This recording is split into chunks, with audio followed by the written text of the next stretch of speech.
জিনিস আপনাকে বোঝায় তাহলে এই জিনিসটা দামি না কম দামি? দামি। তাহলে যেই জায়গা আল্লাহ রাব্বুল আলামিন নিজে একবার নয়, দুইবার নয়, চারবার কসম খাইয়া আমার আপনার বেলায় আল্লাহ রাব্বুল আলামিন একটা সার্টিফিকেট দিলেন, তাহলে বোঝা গেল এই সার্টিফিকেটটারও দাম আছে। কথা বলে দাম আছে। কি কসম খাইলেন কি আর সার্টিফিকেটটা দিলেন কি? হাজিরিন আসল, আমার তেলাওয়াতকৃত আল্লাহ রাব্বুল আলামিন প্রথমেই বলেন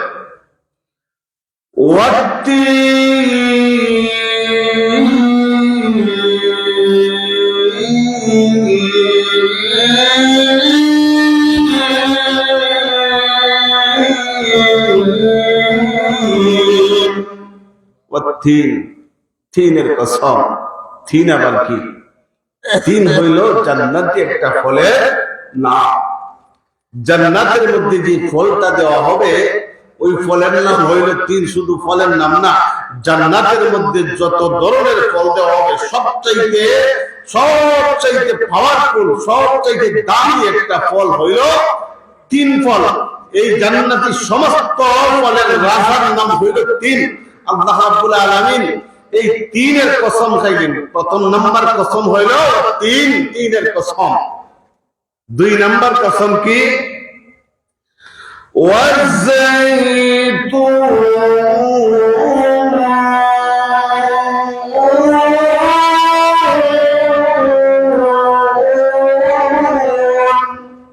জৈতুনের কসম। জৈতুন আবার কি? জৈতুন একটা তরল পদার্থ, তেলের নাম। তরল পদার্থের মধ্যে যত পদার্থ আছে সমস্ত পদার্থের রাজা হইল জৈতুন তেল। আর জৈতুন তেল সাধারণ কোন তেল না। এই তেল দিয়া আল্লাহ হাবিব রাহমাতাল লিল আলামিন কোন সময় শুকনা রুটি ভিজাইয়া খাইতেন। সুবহানাল্লাহ। তাহলে কেমন দামি তেল? যেই দামি তেলটা স্বয়ং নবীজি মুহাম্মদ রাসূলুল্লাহ সাল্লাল্লাহু আলাইহি ওয়াসাল্লাম নিজে শুকনা রুটি ভিজাইয়া খাইতেন।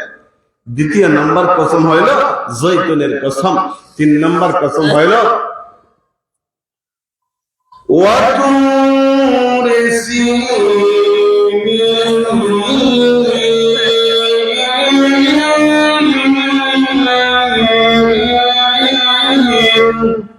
তুরে সাইনার কসম। তুরে সাইনা আবার কি? তুরে সাইনা হইল পবিত্র একটা পাহাড়।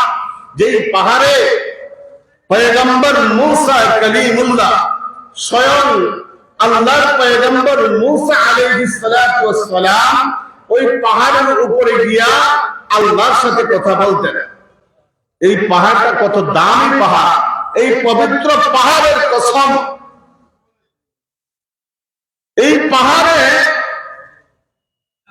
আল্লাহর পয়গম্বর মূসা আলাইহিস সালাতু ওয়াস সালাম প্রত্যেক দিনের ন্যায় আরেকটা দিন পাহাড়ে উঠা আরম্ভ করছেন। উঠা এমন সময় আল্লাহ পাক রব্বুল আলামিন অর্ডার করলেন, নিষেধ করলেন, ও পয়গম্বর মূসা থামো। প্রত্যেকদিন যেইভাবে সোজা উঠে যাও, আজকে এত সহজ না। আজকে এই পাহাড়ে উঠার আগে তোমার পায়ে যে জুতা আছে ওই জুতাটা খুলে রাখো। কারণ তোমার পায়ে আজকে যে জুতাটা পরিধান করেছো এই জুতাটা হালাল না, হালাল চামড়া না, এটা হারাম চামড়া। পবিত্র পাহাড়ে পবিত্র জিনিস নিয়ে ওঠা লাগে। এই যে আমরা অনেক সময় বাজার থেকে চামড়ার জুতা ক্রয় করি না, এখন আমরা বুঝবো কিভাবে কোনটা হালাল আর কোনটা হারাম? আল্লাহর নামে যে পশুগুলা জবাই করা হয় ওই পশুগুলার চামড়া হইল হালাল। যেগুলা মানুষের নামে, ভগবানের নামে জবাই করা হয় ওই জবাইকৃত পশুর চামড়া হইল হারাম।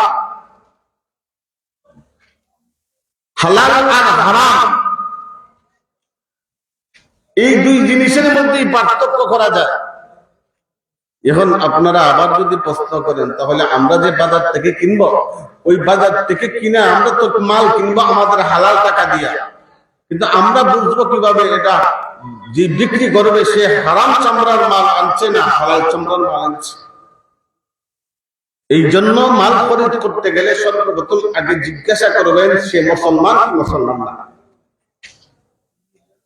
যদি দেখা যায় কোন মুসলমানের উপর পাওয়াও যায় সব হিন্দুদের কারখানা, তখন দেখতে হবে সর্বপ্রথম আপনার টাকাটা হালাল কিনা।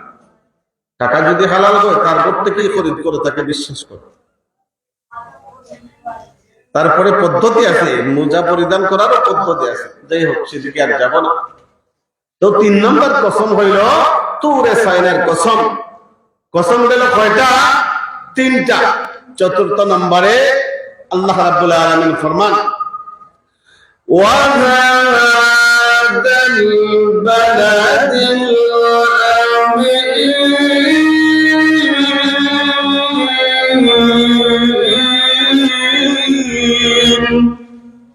পবিত্র মক্কা নগরীর কসম। একটা নয়, 2টা নয়, 4বার কসম খাইয়া আল্লাহ রাব্বুল আলামিন আপনি আমাকে একটা সার্টিফিকেট দিতেছেন। সার্টিফিকেটটা কি? সার্টিফিকেটটা হলো লাকাদ খালাকনাল ইনসানা ফি আহসানি তাকওয়িম।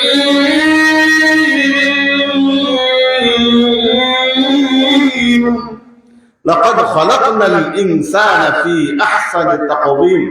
এই দুনিয়ার মানুষেরা, আমি আল্লাহ রাব্বুল আলামিন তোমাকে সার্টিফিকেট দিতে গিয়া একটা নয়, 2টা নয়, 4বার কসম খাইয়া একটা জিনিসের সার্টিফিকেট দিয়েছি। সার্টিফিকেটটা হলো লাকাদ খালাকনাল ইনসানা ফি আহসানি তাকওয়িম।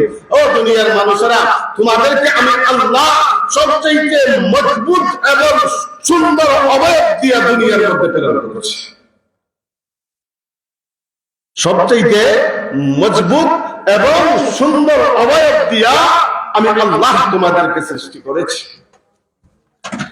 হাজিরিন, এত সুন্দর চেহারা আল্লাহ রাব্বুল আলামিন আমাকে আপনাকে দান করলেন। শুধু কি সুন্দর বানাইছেন তাই না, আল্লাহ রাব্বুল আলামিন কালামে পাকের মধ্যে ঘোষণা করেন ওয়ালাকাদ কাররামনা বানি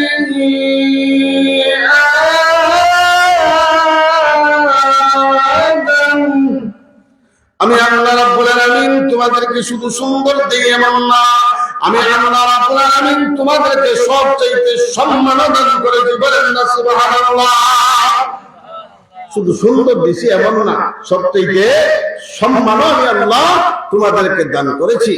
এই সম্মান আর সুন্দর এই মর্যাদা আল্লাহ দিলেন কেন? কেন দিলেন? অবশ্যই একটা উদ্দেশ্য আছে না আছে না? আল্লাহ বলেন ওয়ামা খালাকুতুল জিন্না ওয়াল ইনসা ইল্লা